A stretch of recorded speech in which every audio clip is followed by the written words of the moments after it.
Welcome to another episode of All Things Lathrop. We have a very special guest joining us today, and that's Susan Dell'Osso. Susan, thanks for coming on the podcast today. Thank you. I certainly definitely appreciate it. You know, like I said before the podcast, we have a crazy busy schedule. So I want to say thank you for allowing us to talk to you today. Well, I love the idea of All Things Lathrop, by the way. Absolutely. Thank you. Fantastic. Yeah. Yes. And so today's topic, as we've been discussing, is on the history of the city of Lathrop. We sat down with a number of local residents, very strategically starting with Diane Harada, and then also John Smith. And this morning, as I mentioned earlier, sat down with Mark Elliott, and then also finally today, yourself, Susan Dell'Osso. And so the way I see today's podcast is very, very special, not both from a strategic standpoint in terms of the history of Lathrop, because the way I see it, again, so we sat down with Diane Harada, who is the daughter of Tokyo Joe's, the famous Tokyo Joe's, which the establishment is called Joe's Travel Plaza today. And then John Smith, who talked to us, one of the things that he mentioned is about the close-knit nature of the city of Lathrop and his residents. He talked about, how you can just go to your neighbor and ask for, back in the day, a cup of sugar, and they would be more than willing to loan you a cup of sugar. And so, and then Mark Elliott, we sat down with him today, and one of the things that he mentioned, the highlights is really putting thy neighbor first, having that kind of servant mentality as a way to bring everybody together. And so wanted to sit down with you today. Obviously, there's a lot of history with Dell'Osso Farms. As people well know, her last name Dell'Osso. You pass by the freeway and you see that great big sign, Dell'Osso Farms. So there's a lot of history in Dell'Osso Farms in itself. And so I want to cover the history of Dell'Osso Farms, also the history of the city of Lathrop, and then also the history of the concept, if you will, of River Islands as well. Okay. And so the way we structure this interview is kind of, talking about history with the local residents, and finally you today. The way I see this interview in a nutshell is there's a little bit of the past, the present, and the future kind of wrapped up in the Dell'Osso name. And so I'm sure there's a lot we can talk about, but we'll try to keep it, a reasonable amount of time, definitely under an hour. So, just let you guys know that it won't be too long, but there's a lot of ground to certainly cover. So on that note, I want to talk to you about the origination or the history of the Dell'Osso Farms. Okay. Maybe you could speak to that and shed some light on that. Yeah, and actually, so I was actually in town when I met my husband, Ron Dell'Osso. So I was developing what was called the Gold Rush City Project. Yes. Remember that name? So way back in 1989 when the city first incorporated. And then Ron and I met, and we opened the farm we met, and then together we opened the farm to the public. So prior to that, it was Ron, and he's third generation. My husband's third generation. Okay. His grandfather came from Italy, brought two brothers over. They started growing asparagus. Okay. Bought the farm in about 1930, and at that time had no idea that I-5 was going to go through. So to have it be in the best location for an agritourism operation and a family farm that's open to the public, it couldn't have been a better location. But at the time that they bought the property in 1930s, it was a very sophisticated horse ranch. So you see those red brick silos? Yes. And it says saddle horses for sale? Yes. So it was a ranch and a cattle farm that basically they bought, and then they turned it into a row crop farm and grew asparagus. Okay. And my father-in-law took it over from my grandfather. So that was Alfredo. Rudy took it over from Alfredo. And then when my husband was about 25, he took it over from his dad and ran it. Well, he grew everything. He grew sweet corn, he grew tomatoes, he grew everything. And when we met in the early 90s, we decided it was time to open it to the public. So Ron always had an idea that he wanted to have a corn maze and kind of bring the public into the farming business. So our first corn maze was in 1997. And we actually approached the Tracy Boys and Girls Club at the time and said, okay, Tracy Boys and Girls Club, if you guys provide the labor to run it, we will build it, we will market it, we will take care of all the finances, and we'll split the profit 50-50. So we opened it like that. We were only open during the day. And we we did well. And so after about 2 years, we signed a 5-year lease with Tracy Boys and Girls Club. And Tracy, by the way, is because Lathrop, you're in the city of Lathrop, but my husband went to school in Tracy, and Tracy was kind of the town because Lathrop didn't incorporate till 1989. Yeah. And then after 1 year of a 5-year deal, Tracy Boys and Girls Club came to us and said, I'm sorry, but we can't do this anymore. We just don't have the labor. So at the time, we was beginning to be a real business. We said, oh, that's great. So sorry, we broke that relationship. And then we went to our local nonprofits. And so we brought in the Boys and Girls Clubs. We brought in the Boy Scouts. We brought in the Rotary Club. We brought in a lot of different groups and basically ran it with a lot of volunteer labor for a number of years until it just got too big. And then as it got bigger, we had to hire our own cashiers and kind of our own staff people to run it. But we still do have a lot of volunteers working there. Rotary in particular spends a lot of time every October with us. So Got it. yeah. So, and it's a labor of love. I mean, we brought family members back, and my brother-in-law, sister-in-law, 2 sister-in-laws are involved, our kids are involved. Yeah. And at one point, when we had all those volunteers, you could basically come in on a Saturday and you see the mayor driving the train and the planning commission chair driving the hay. I've seen some pictures. Yeah. So it's been great, and it's grown, obviously. Yeah. But I think it's become a tradition that people have grown to love. Yeah, And absolutely. we try to keep adding new things, and we try to keep the farming history really strong. So every time we add a new attraction, we try to work it around, well, this is what we did as kids. So as kids, we used to, jump on piles of hay. Therefore, now I use jumping on a jumping pillow kind of thing. So I'm trying to tie the history back. So it was about 1997 you said that the whole thing First got moved to started. 97, yeah. And so the drive, if I heard you correctly, was more of trying to get the community involved and connected. Yeah. So it was kind of a combination of things. 'Cause family farming is pretty tough. There's, as things have progressed, the cost of pesticides, the availability of labor, it's very difficult. You finance basically you leverage your whole entire assets every single year and try to grow something that makes sense. Is it sweet corn this year, or is it tomatoes? Tomatoes are hard because you're doing a contract with cannery, and what if that doesn't work out? And so it's always very dicey to be a small family farm. I think you see in California a lot more corporate farms now. Yeah, it's true. Yeah, so it was a way to keep the farm going. So for a long time we did both. We were farming and had the public come in. Then we've got less and less farming, although recently we added some cherry trees, and we planted those about 6 years ago. So this will be our second year of You Pick Cherries, and that's been a great thing to keep the farm going as well. So Got it. yeah. So what new developments? I know you guys are, I think, pretty much every year, maybe it's every year. You guys open up the farm, and you have like zip line and like the newest within the past, I don't know, maybe 5 years or so, the snow tubing, big hill. Yeah. So in 2009 we opened Christmas. So 97 we opened for October. 2009 we opened Christmas, and we had let's see, I'm past tense here. Sorry. Had a snow tubing hill. We bought an ice skating rink. We had a drive-through light show. We had Santa in the country store. We had all sorts of things. And then COVID hit. So we were able to open in October 2020 because just by the skin of our teeth, we got a special dispensation from the state. Oh, I see. Yeah, we had to have people wear masks. We had to have social distancing. So you guys Very were a lot of strict guidelines. a lot of strict guidelines. And invariably, we have a lot of the people who work for us are residents here in Lathrop. But so I won't single out any names. Sure. Invariably, one of our key staff members who runs Snow Hill, that's what we call it, she'd always get a cold. She'd get a cold. And so if she got a cold, her team of 12 people who work at Snow Hill would have to be quarantined. So what do? So during COVID 2020, there was no way that we could open in December, because there's no way that we pre-sell tickets and spots and when you can come down the hill. So we couldn't do it because you could have a whole team disappear and you can't replace them with another team that can push people through the snow. Yeah. So 2020 we didn't open, and Christmas 2021 it was the exact same circumstances where there's quarantine required.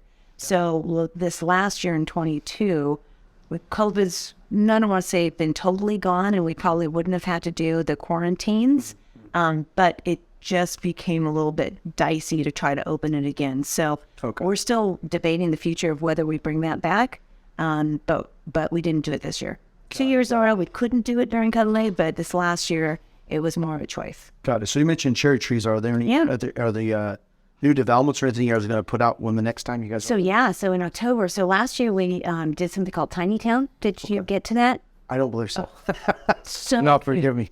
So adorable. So what we did is we always try to add a new attraction. This was a really big one. So we had about 12 little buildings made. And when I say little buildings, you and I could stoop down and go into the buildings, but for 5-year-olds they could just run right in, and the door height's perfect for them. Correct. And each one of these buildings, it could be a grocery store, so it could have a little cart and a little scanner and little groceries. And then next door is the bank, and there was money that they put in the vault, and people could get stuck in jail. And so anyway, 12 different buildings that had different themes for the kids to play in. Okay. And then every hour we would have a parade. So, and it was basically put the buildings around a little street that had a town hall in it. And so we'd have the mayor, the quote unquote mayor, call everyone, okay, the parade's about to start. Yeah. And they'd get all the little kids who wanted to be involved in the parade. We'd go behind the stage and give some drums to do, and give some, ropes to twirl, and give some stick ponies to ride, and basically did about a 15-minute parade every hour. And it was so darn cute.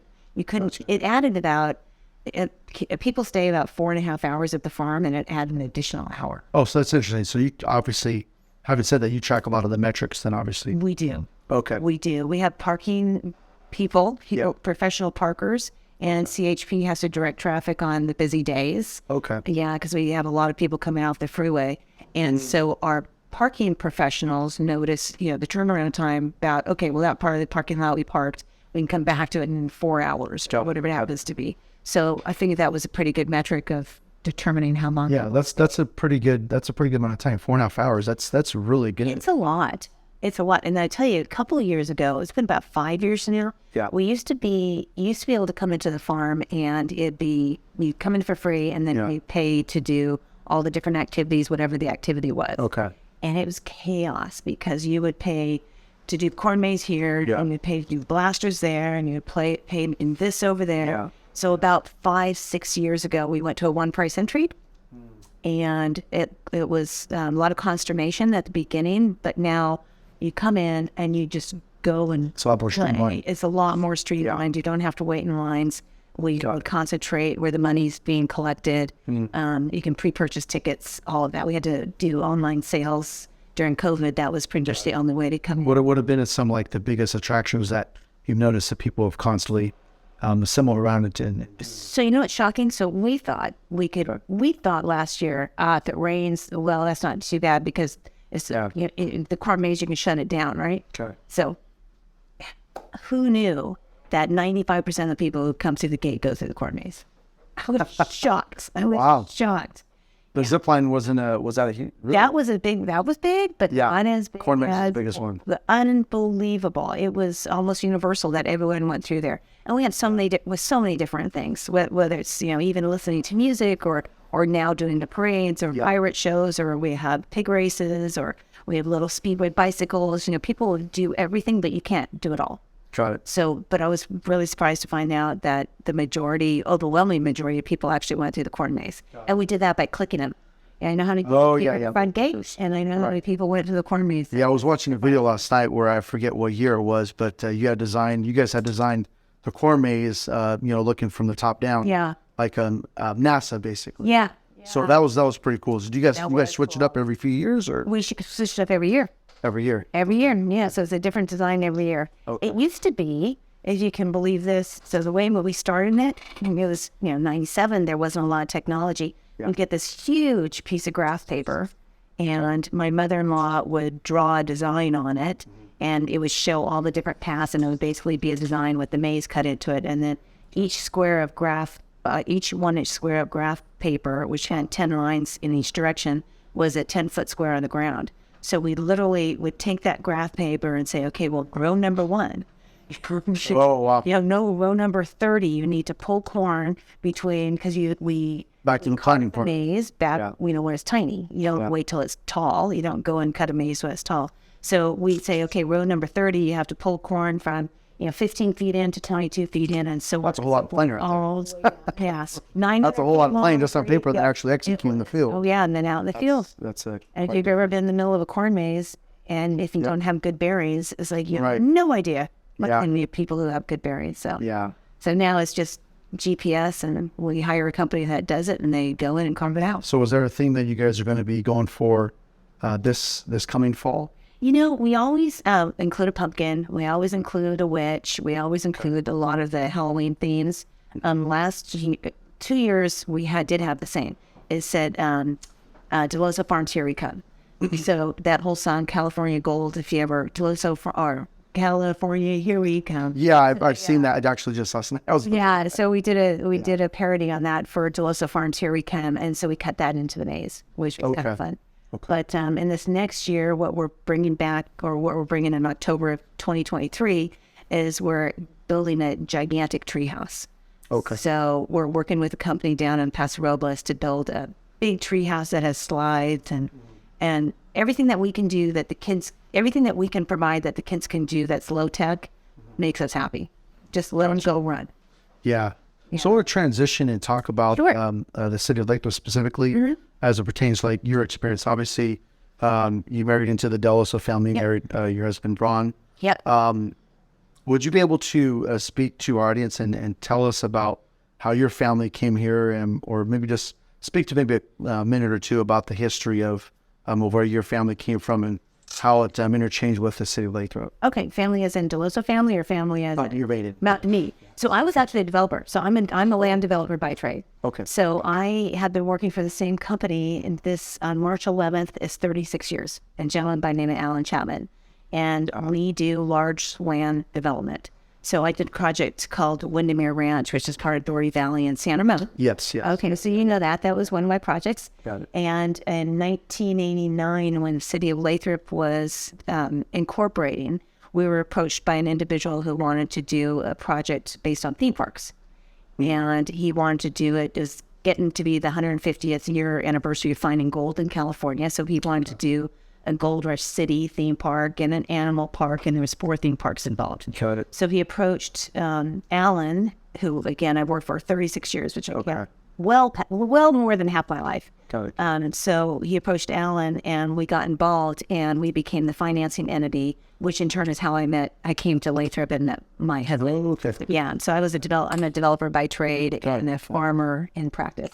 Which Okay. I kind of like. I don't know which one I like more, but I like them both. I love them both. Okay. But in any event, so we got involved in 1989. We worked with the city to go through this incorporation process. We did what's called a West Lathrop specific plan. So that was all part of the process of the Gold Rush concept. Got it. Yep. So it involved the island that we're on, which is a 5,000 acre area that River Islands is currently on. Is called the Stewart Tract. Yep. So it included our land and also Mossdale, which is where the high school is and the city hall is, and basically all the development on the other side of the river in an RD-17 area.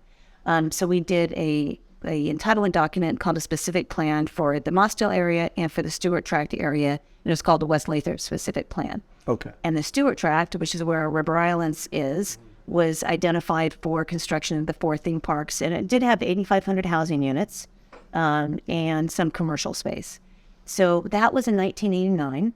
And we spent the next about 10 years trying to find a theme park developer, because what happened was when we entitled this project, we didn't own the land, obviously, but there was one farmer, and it wasn't Dell'Osso, it was a different farmer who owned 4,800 of the 5,200 acres. So it was a gigantic proportion of it. It was a gentleman by the name of Henry Keekler, and there was a whole... He owned that much. He owned that much. So all this land that we're on. It's amazing. Yeah. And so we entered into a 10-year option to buy the property, meaning that in 10 years, we'll pay you a certain amount of money for 10 years, and then in 10 years, we'll buy the property of a certain dollar amount. So we entered into that option in 1989 when we first came to town. We got the land and title for the 4 theme parks. We went trying to find a theme park operator, and that was at the time that Silicon Valley was just taking off. So the whole .com market was just coming into play. So we literally had people who could, invest $100 a day in a new startup tech company and make $1,000 by the end of the night. So you had the day trading going on. Well, that meant brick and mortar theme parks basically fell by the wayside. By the time this 10 years was up, Marine World, which is in Vallejo, Marine World, you could have bought 50 cents on the dollar. So to find theme park operators here to build a brand new theme park, and the city had conditioned our entitlements on a requirement that 8,500 housing units we got, but you couldn't put a single house in until we had at least a $500 million theme park built. Got it. So we couldn't do anything except the one theme park to start with before we could do any development here. So it was a pretty stringent condition.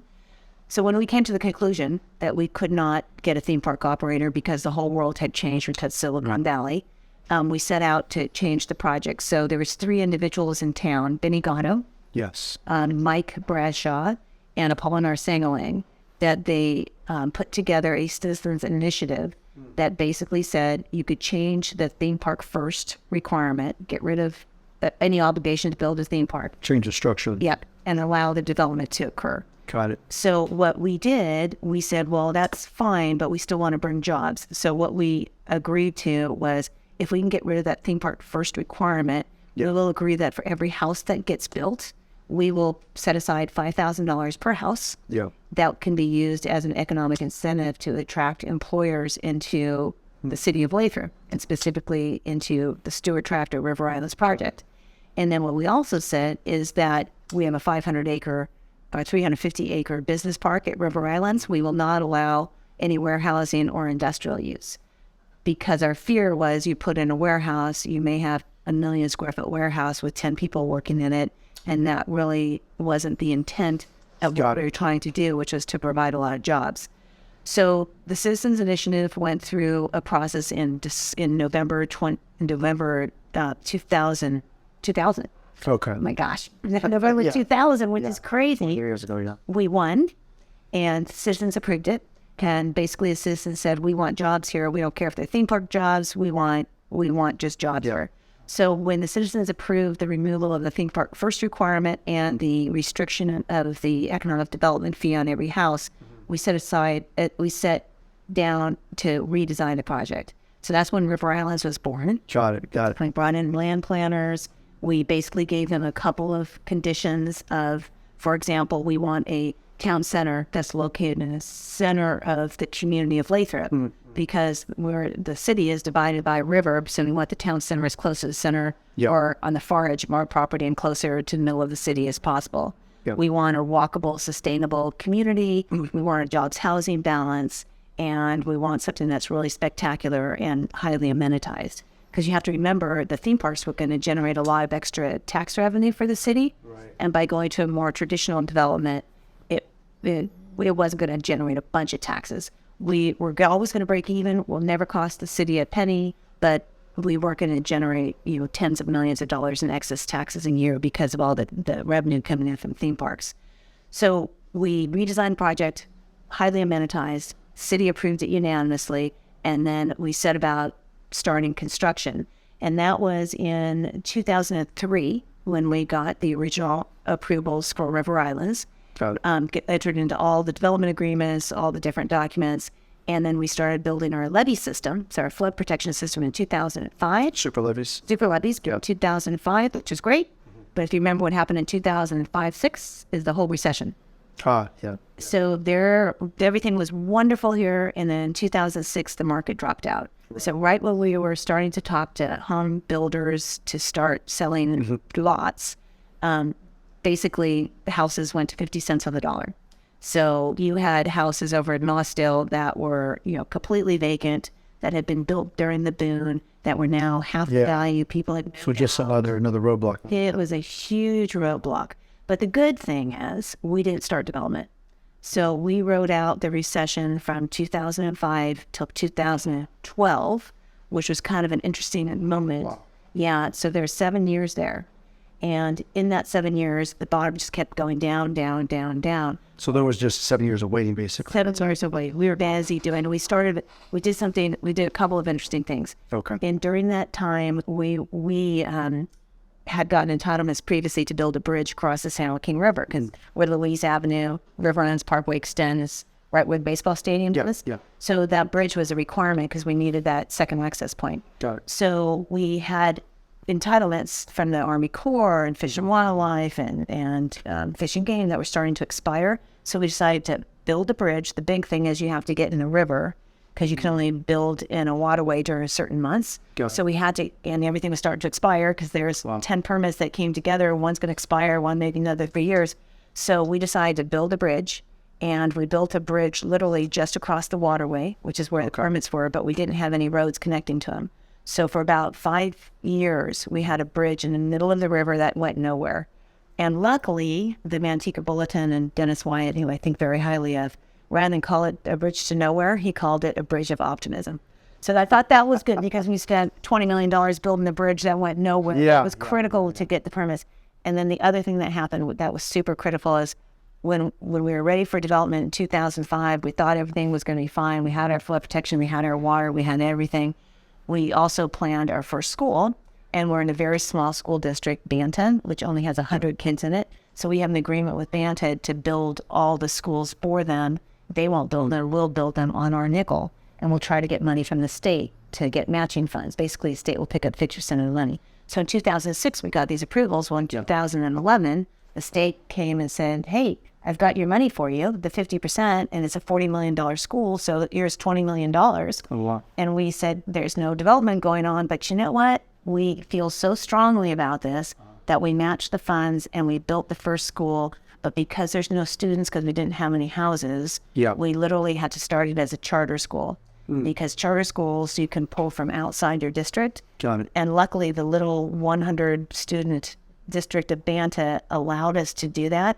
So we started what's called an independent charter, meaning that we could be the school board. We hired a principal. We did all the marketing. We got kids from all over, and we started an incredibly successful school district. Got it. And then everything, so schools, the students were our first residents, and then everything started coming back, and we were able to start doing land development again and start looking at selling homes. So the way I look at it is that 7 years of dead time really gave us the bridge, or we built the bridge, and we really started a whole new school district. Yeah. And Well, that bridge, like you said, is obviously very strategic. So very strategic. But it also meant that we didn't have houses that we built that lost half the value. I mean, between Mossdale and Mountain House, it was a mess. yeah, I do remember about that time. So We didn't have that, so that was good. gotcha. Yeah. Yeah. So you mentioned obviously you have a deep background in land development. Yep. The Windmere community, 2,300 acres in San Ramon. Yep. Obviously, going from there to here, Yep. more than double, 4,800 acres with the River Islands development. What would you say has been your greatest satisfaction in living in Lathrop, and considering not just development-wise, but also just living here as a resident? Well, I got to tell you, so I was in Santa Monica for a long time. So I started with Alan in 1987, and we sold Windermere to 3 developers in 2000. So I had been working on that project for, 13 years? Okay. And I knew everybody, knew all the city council, knew all the staff in the city, but I didn't live there. So to being here in a community that I live in, and I vote for the mayor, and I, and I go to the grocery store and I see people I know. I mean, it's so personal because anything that happens at River Islands, I'm going to have to deal with. I'm not going away. I'm not going away. And then with the farm right here too, we can't move. We'll never move. I mean, we're here to stay. So I'm going to stay and just say being part of the community and being so, I'm very proud of what we're building at River Island. I think it looks fantastic. Yes, I think it's just great for the city. I don't think it's divided the city. I still have so many friends in the older part of town, and I don't feel any jealousy or anything. Yeah. So I feel really good about that. Yeah. No, it definitely looks beautiful. Obviously, it's a work in progress, but it looks. I mean, you guys, there's a lot of trails, a lot of walking trails. It's beautiful, simply put. If you could summarize the city of Lathrop and your experience here in 3 words or less, how would you describe Lathrop? Fantastic, wonderful relationship. Cool. I love this city. Yeah. I know people have asked me, "Oh, you guys gonna go out of the city, incorporate, become your own town?" It's like, why? I mean, this is the best run city in the state of California. And I agree. yeah, I agree too. And so we feel so fortunate to be here. Yeah. Yeah, that's the reason why I asked you those, summarize like 3 words. When I look at River Islands, at least, you talked a little bit about the history and how originally got started as original concept of Gold Rush City back in 96. Obviously, there was probably a lot of time even before that, the planning stages to get up to that point where Stewart Tract got annexed into the City of Lathrop and that whole process got started. I guess in my own words, I would summarize River Islands in 3 words, and that's tenacity, determination, and a whole lot of planning. Thank you. So I'd like to ask you, what do you think, obviously you've been, your group, Came Group, being board director of River Islands has been obviously the main go-to, the whole overseer of River Islands. What would you say is behind that grit and the determination? What do you attribute that to? Because obviously it was a long process, going from 96 all the way till, 2014, where you guys actually started selling homes? Yeah, 89. 89. 89, okay, yes. Okay. 89 till 2013 was our first lot sales. Okay. 2014. My team, and I can't stress enough, I mean, this team that we have here at River Islands, and it's been small at times, and now we're about 30, is the best set of professionals. I call them my A team of handpicks, because most of the people who are in the executive level of River Islands development are people that I've known for decades. And, for example, Ramon Batista used to be assistant city manager of Ramon when he left, and then he came over here, and it's I can just keep naming people like that. Colleen Edwards, who's an amazing marketing director, Kathy Willows, who's been with us for 25 years. I mean, we have Dan Coleman, who did all of our land planning. All these people are the best of the best, and they make it all look easy and good. So it sounds like that was established through a lot of, obviously, personal relationships and knowing who you're working with. Yep. And some have different personalities that, Yeah, sure. I mean, we all work with them, Yeah, we all work with them, but the team's amazing. The team is first class. And so what is the size of your team today? My current team, immediate employees, is about 30. Okay. And but we've been working with the same consultants, geotechnical engineers, civil engineers since Winninger days. So is that all done in house? You're saying, or is that so outside consultants? Okay. So if I added 30 in-house people. Okay. And if we add outside consultants, there's probably a team of 50, let's say, that work together on a weekly basis. But some of those are they're consultants that we hire, but they're like family members. I mean, it's very personal. Well, I mean, that working that long, I'm sure, I mean, naturally, people have a job, they spend bulk of their time, bulk of life actually at work, and so it's natural, hopefully, for the good, not the worse, you develop positive relationships with your... Well, and if you don't mind me saying, I cannot stress enough how important our relationship is with the City of Lathrop. Absolutely. The staff, the elected officials, they are another A team. I mean, it doesn't get better than what we have here. So the fact that our team is so amazing and we have such a trusting, but cautious but trusting relationship. True. But I don't think we've ever had any dispute that's not resolvable. They've been so supportive, and the city manager is amazing. The mayor is amazing. So we'll definitely take a team, like they say, right? Yeah, it does take a team. That's good. So kind of going back to the Windermere community development, 20 acres. And obviously double that size over here on the River Islands. What was your thoughts initially going into, obviously you had that experience going into this, but this is kind of like taking on its whole animal, and even times 2, if not a little more than that. What were your initial thoughts going into this development? Well, it's interesting. So that project was, for us, it was 11,000 homes total between us and the other developer, which was Chappelle. And we had 5,170 units. Here we had 11,000 with River Islands, which is now increased to 15,000. Yes. Yeah. And you're right, it's double the acreage. But over there we had a partner, and we didn't. We weren't. Now we don't have partners. So now Alan Chapman is we have a board of directors and all of that. But basically, we're privately held. We do what's best for our situation in the community and just get things done. And it was difficult. Our partner there was a public company. And so they had different desires, and their desire was to title everything and sell it. Our desire at Windermere was to build it, but we had a partner that we couldn't do that with. So we ended up selling it outright before we even turn it spade of dirt.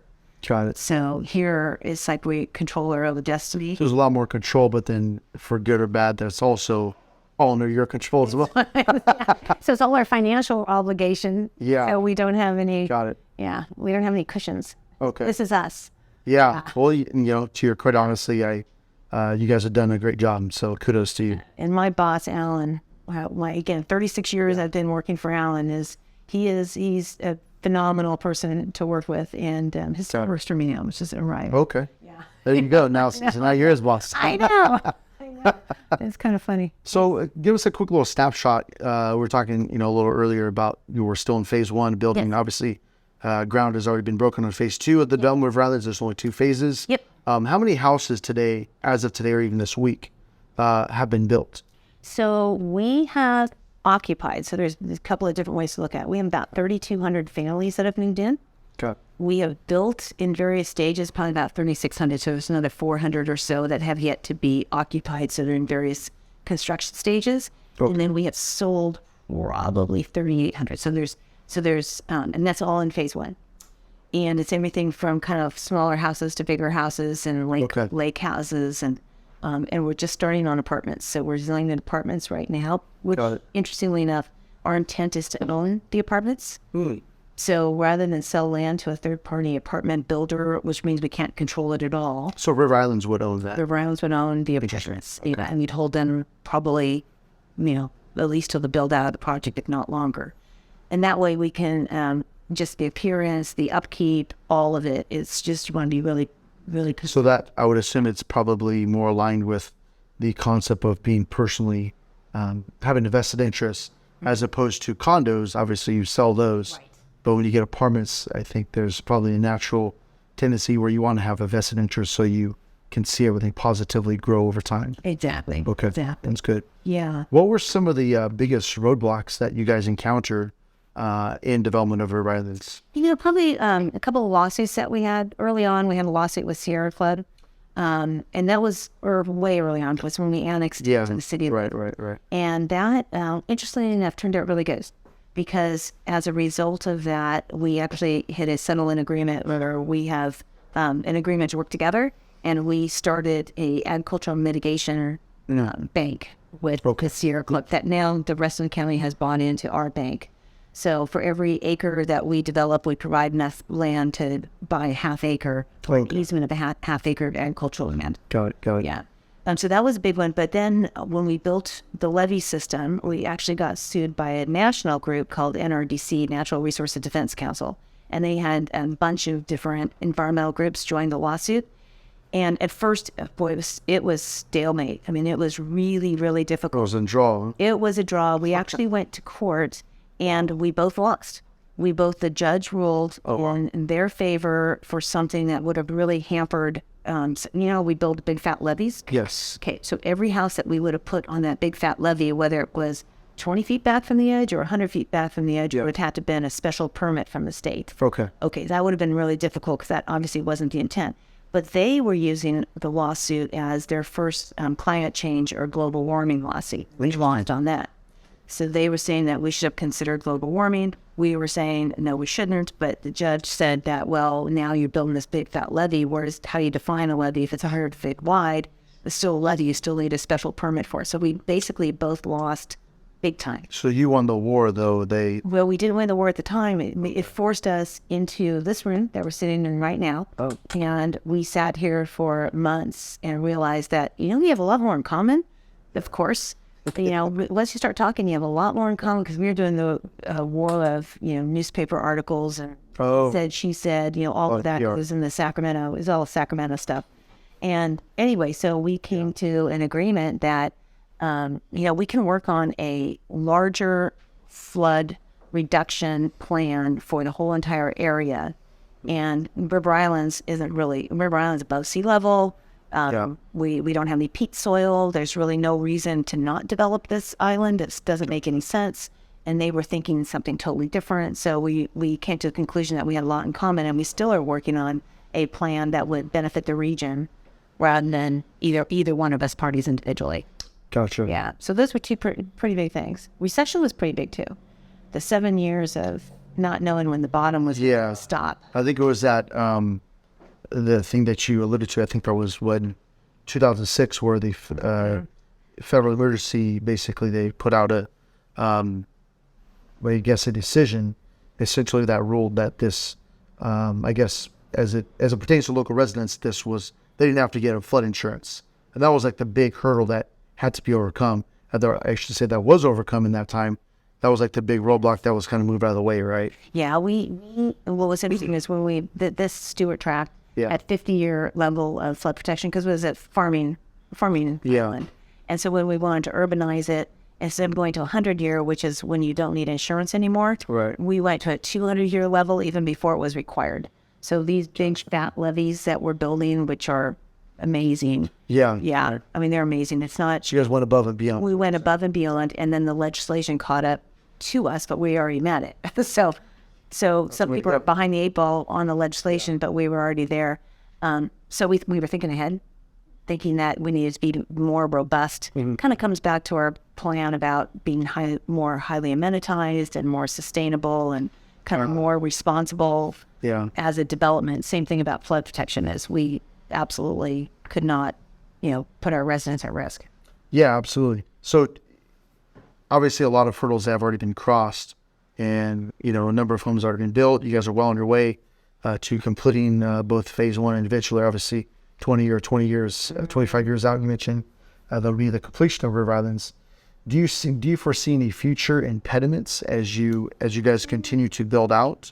I don't think so. I can't. We have gotten all of our entitlements. Sure. So flood protection for the island's completely done. We actually have tentative maps, meaning that we can build 15,000 individual homes and 5 million square feet of space without any additional entitlements from the city. I mean, we need entitlements, but nothing that's subjective that they can't. They've already agreed to it effectively, so they can't overturn it now. But you never know what happens with the economy, because we thought our 350-acre business park was going to be well underway by now. But with the pandemic, it's like, who knows when offices are going to come back. So the residential, obviously, that hasn't come to a halt. So you're saying, right, or the commercial stuff that didn't start as fast as we thought. I still have high hopes for it, because I think there's a big need. But instead of corporate offices, headquarters, it might be satellite offices from the Bay Area. Who knows what it's going to be? It's just the whole office world has changed so much that we don't know exactly how that's going to come out yet. But our land is set aside for employment use, and it will happen. Something will happen, and we keep pushing every day. Gotcha. So I read about this part of the whole development of River Islands. There's I think it was called like an employment or like a business center. Can you talk about that? Yeah. So that's what I was talking about earlier when we set aside $5,000 a unit. That would go towards that. Yeah. So that was at 11,000 units. It was $55 million. At 15,000, it's $75 million. That goes to provide economic incentives for future employers to locate. Oh, I see. Okay. Yeah, and it's also an area where we said no warehousing, and actually that's by that citizens initiative that we did back in 2000. No warehousing and no industrial. So it's truly the goal is 40 jobs per acre, which is a Bishop Ranch Hacienda Business Park style of density. Yeah, that's really cool. Yeah, and I tell you, it's going to happen, because you know what happened at Santa Monica. You're familiar with Santa Monica. Yes, I based out of Bishop Ranch. Yeah. Yes. So that didn't exist when we first started Windermere. And then basically Walnut Creek got so busy that it popped out to the next freeway interchange, So Bishop Ranch was a part of the Windermere. No, it wasn't part. It started when we were, we started in that project in the 90s in that area. So Bishop Ranch basically was built after that. Okay. And so it's just a matter of time till it pops out to the next, kind of critical freeway. And here we are at, 120 and 205 all coming together. Yeah. We have 150,000 cars pass by this project every day. And 94,000 of those go to work in the Bay Area. So it's just going to be a matter of time before the jobs come here. Don't know when. I would have thought a little bit faster, but the pandemic threw a monkey wrench in that. So, which are you able to, and maybe you're not, but are you able to talk about some things that you guys are actively doing here to attract those employers? So we're talking about it every day, and we're trying to target individual industries I was just at a partnership meeting. That's where I was before I came here, talking about identifying lead companies to come out here and basically, offering them the land. So we have made that area shovel ready. So it's ready to go. It's got all the utilities through it. It has roads through it. It's effectively ready for the first employer who wants to locate there. And I also think that some of the amenities of retail and restaurants and things that we're now starting to look at in the town center, over by the baseball park, that will make in the schools, providing kind of the setting the plate, we're calling it initially, for the employers to come in. One-stop shop. Yeah, exactly. Absolutely, I agree. Yeah. So it's gonna be That's good. Interesting. I'm looking forward to it. So sort of a little side note, but in the same vein of thought, geopolitically, there's obviously a lot of things going on, between the U.S. and China, for example, and the whole chip industry. What is the possibility? It's just a random question kind of thrown out there. What is the possibility of something of that type of industry landing in Lathrop? I think it's quite possible. Look at Tesla. Okay. Tesla wasn't here 2 years ago, and look at how. I mean, there's still a lot of land, even warehouses that are not currently occupied. So, okay. Yeah, and Lathrop, as we've talked about what a great city it is, but they are so friendly to businesses and want them. We know we want them here. Absolutely. I want them here as a resident too. That means more jobs. Like I said, there's, at least in for a long time, even today, it's true. Like they say, the money's in the Bay Area. Yeah. And obviously, yourself, you came from the Bay Area. And it would be nice, like you said, if Lathrop, hopefully, eventually, this would be truly a one-stop shop city for its residents in terms of not just like food places, but where the rubber meets the road, and that's jobs. Absolutely. And so that's kind of what I was asking, getting out that question. That's a huge industry, the whole chip industry, and so it is. That would be. So it's healthcare. Yes. Healthcare would be a great one. Yeah. And bioscience and absolutely. I mean, I think that we and the city would bend over backwards to do whatever it would take to get in here. That's good. Well, I'm definitely happy to hear that as a resident here, because we need that. So, I know. Yeah. Well, thank you. So I know we're wrapping up the last few minutes before we both have to take off here. So, as it pertains to the future of River Islands and certainly Lathrop as a whole, what are some of the things that you might be looking forward to, or I don't know, maybe there's like any special announcements that our fellow Lathropians may not know of? Is there anything that you could maybe give our audience? Sure. So the community park right by the police station, which is going to have a splash pad, that should be under construction this year. So I'm kind of excited by that. Okay. We're starting our town center. It's the plan should go in front of the planning commission in the next month or so. So that's an area that's 100 acres that will be primarily the kind of like the downtown, walking retail type of use, and that's right by the baseball stadium. Okay. And the high school football stadium is going to be next to the baseball stadium. And that's going to be broken ground soon, is that what you're saying? Yeah, well, the football stadium has to be up by next year, because our high school is under construction. Okay. River Islands High School is under construction. So we are... That's at the end of Golden Valley Parkway, no? Or is that... It's at the end of River Islands Parkway. Where yes, okay, I'm sorry. That's, Paradise Road. Before it cuts into Paradise. Right, okay. Cuts into Paradise. I've seen that sign right there, so yeah. Okay, yeah, so the high school's under construction. Okay.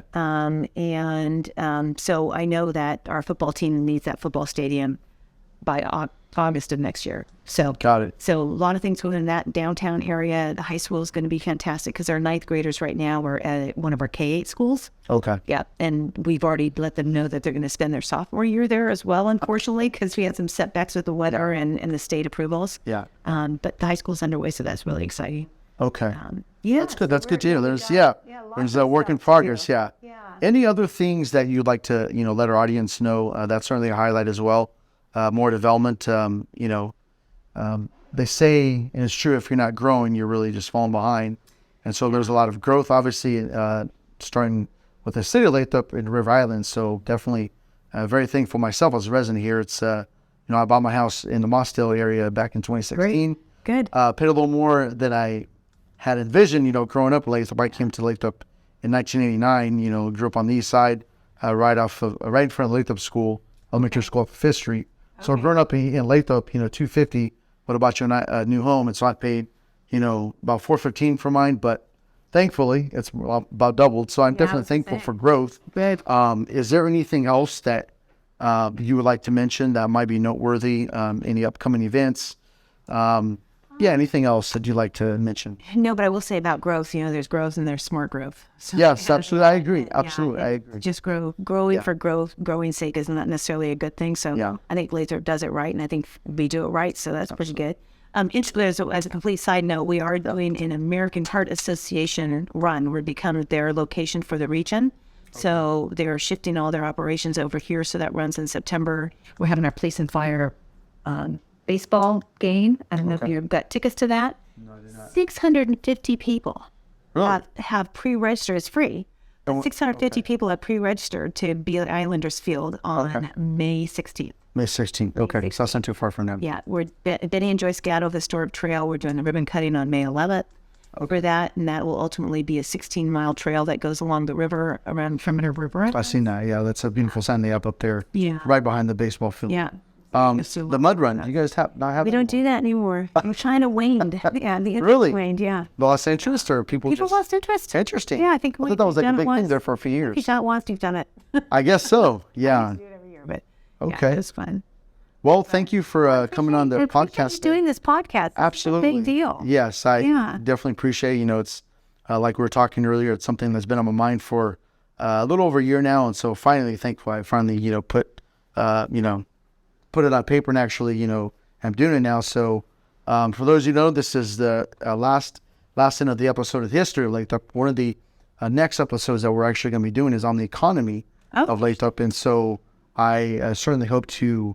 As far as regarding this podcast, we're going to be interviewing local city officials. But the next episode, I want to sit down with some people with larger corporations here in Lathrop, the Kraft Heinz, the Teslas. Again, like we were talking, really for the purpose of putting the city of Lathrop even more on the map. Prairie Islands has obviously done an amazing job of doing that. But the more we can do, and even working together, we will make this city a one-stop shop truly for all of our Lathrop residents, and that's something that I'm definitely looking forward to. I mean that, in every sense of the word, I'm definitely looking forward to that. And Susan, I definitely appreciate you coming on the podcast today. Yeah. Absolutely. And so for those of you that have seen this video today, if you found some value in this video, hit the like button, subscribe to this video, share this video with a friend, and we'll see you on the next episode of All Things Lathrop. Thank you. Take care.